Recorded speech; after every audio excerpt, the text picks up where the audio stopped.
কোনো ঝড় নেই, কোথাও কোনো ঝড় নেই। মানুষ দীঘার জগন্নাথ দেবকে পূর্ণ ভক্তি পূর্ণ শ্রদ্ধা করছেন। আর থামিয়ে দিলে কি করে হবে? তোমরা তোমার করছিস তোরা এটা? হ্যাঁ ঠিক আছে। দেখুন, এখানে কোনো বিতর্কের ঝড় নেই। মমতা বন্দ্যোপাধ্যায় দীঘায় জগন্নাথ ধাম তৈরি করেছেন, জগন্নাথ মন্দির হয়েছে, পুজো হচ্ছে, এবং মমতাজি ঘোষণা করেছেন পবিত্র প্রসাদ সেটা সকলকে এখানে দেয়া হবে। এবার সকলকে যে দেয়া হবে, তো সেই পরিকল্পনা অনুযায়ী আমাদের এখানে 28 নম্বর ওয়ার্ডের কাউন্সিলর অয়ন চক্রবর্তী, আজ আমরা এই এলাকায় বাড়ি বাড়ি এই প্রসাদ দিতে বেরিয়েছি। যারা প্রসাদ নিয়ে বিতর্ক করতে চাইছেন বা যিনি বা যারা এই বিজেপির, দেখুন তৃণমূলের সঙ্গে লড়াই করতে করতে ভগবানের সঙ্গে লড়াই করতে যাচ্ছে, জগন্নাথ দেবকে অপমান করে বসছে। বাড়ির থেকে 30 কিলোমিটার দূর বিরোধী দলনেতা, তার সময় হলো না জগন্নাথ দেবকে প্রণাম করতে যাওয়ার, তিনি কুৎসা করতে নেমেছেন। তো প্রসাদের মতো বিলি হচ্ছে। বিশ্বাসে মিলায় কৃষ্ণ, তর্কে বহু দূর। আপনি যখন ভগবানকে ফুল দেন, আপনি কি সে দেখতে যান যে ফুল কোন চাষির বাগানে তৈরি হয়েছে, সেই চাষি হিন্দু না মুসলমান না খ্রিস্টান? আপনি যখন দুর্গাপুজোয় অষ্টমীতে অঞ্জলি দেন, নতুন জামা পরে আপনি দেখতে যান মুসলমান দর্জি তৈরি করেছে না হিন্দু দর্জি তৈরি করেছে? ভগবানের কাছে যেটা প্রসাদ হিসেবে পড়ছে, ভগবানের স্পর্শে সেটা প্রসাদ। মানুষ দু হাত তুলে নিচ্ছেন এবং জগন্নাথ দেব তাদের আশীর্বাদ করছেন। যে বা যারা গুটি কয় ব্যক্তি, তারা তৃণমূলের সঙ্গে রাজনৈতিক লড়াই করতে গিয়ে জগন্নাথ দেবের সঙ্গে লড়াই করছেন, তারা এর পরিণাম জগন্নাথ দেবের রোষে পড়লে বুঝতে পারবেন। আমরা তো একটাই বুঝছি এখন, জয় জগন্নাথ, জয় জগন্নাথ। কালীগঞ্জে যেটা একটি বিস্ফোরক, অত্যন্ত আপত্তিকর, অত্যন্ত নিন্দনীয়। আমরা তীব্র প্রতিবাদ করেছি। মাননীয় মুখ্যমন্ত্রী তীব্র ভাষায় এ বিষয়কে নিন্দা করেছেন। পুলিশ অ্যাকশন নিচ্ছে। কাল রাত অবধি 4 জন অ্যারেস্ট হয়ে গিয়েছে। কোন দলকে আমাদের জানার দরকার নেই, মেরে পিঠে চামড়া তুলে দেওয়া উচিত। পাশাপাশি পুলিশ যা যা কঠোরতম ব্যবস্থা, সেটা ফাঁসির সাজা হোক বা যা হোক, সমস্ত কিছু নেই।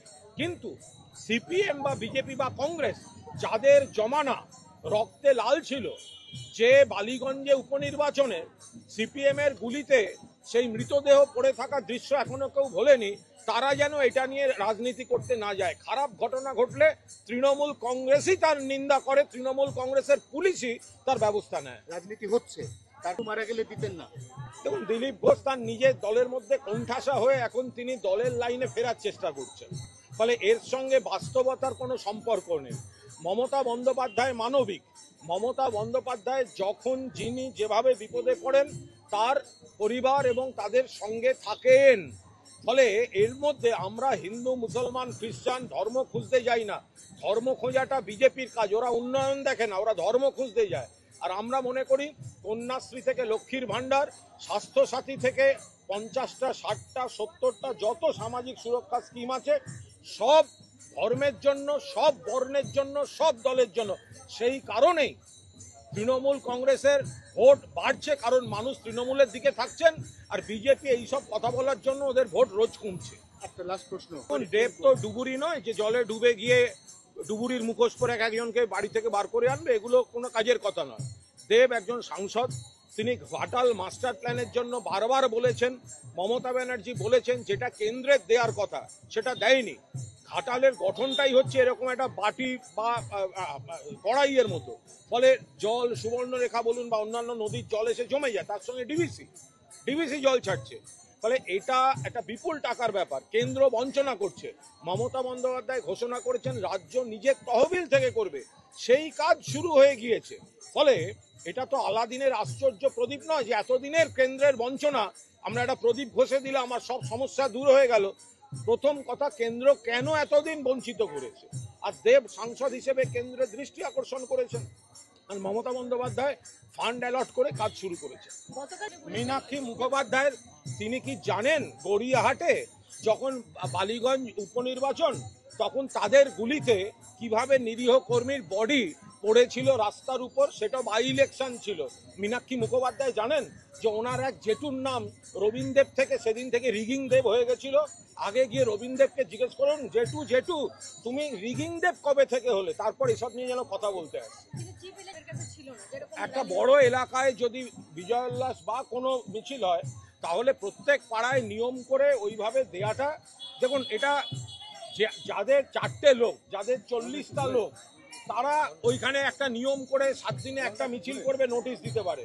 যাদের গোটা এলাকাটাই যাদের পরিবার, তো তারা যদি আনন্দে আচমকা নাবে, আমরা তো শুধু বলছি এটা দেখতে হবে যারাই করে থাকুক, যদি মিছিল থেকে কেউ অসভ্যতা করে থাকে শাস্তি হোক।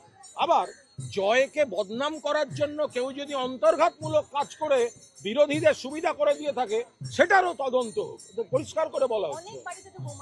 তার মানে ওখানে কেউ বা কারা তৃণমূলের এই বিশাল জয় এবং বিরোধীদের ব্যর্থতাটাকে আড়াল করতে চেয়েছে, নজর ঘোরাতে চেয়েছে বলে এইটাকে ইস্যু করতে চেয়েছে।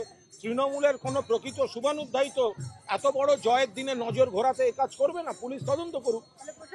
পহেলগাঁওতে যে এতজন দুষ্কৃতী ঢুকে এতজন পর্যটককে মেরে দিল, তা সেটা কার গাফিলতি ছিল? ইন্টেলিজেন্স তখন কি করছিল? ওটা তো অত বড় সীমান্ত, পাকিস্তান সীমান্ত, ঢুকে এলো পহেলগাঁওতে 26 জনকে মেরে দিয়ে গেল।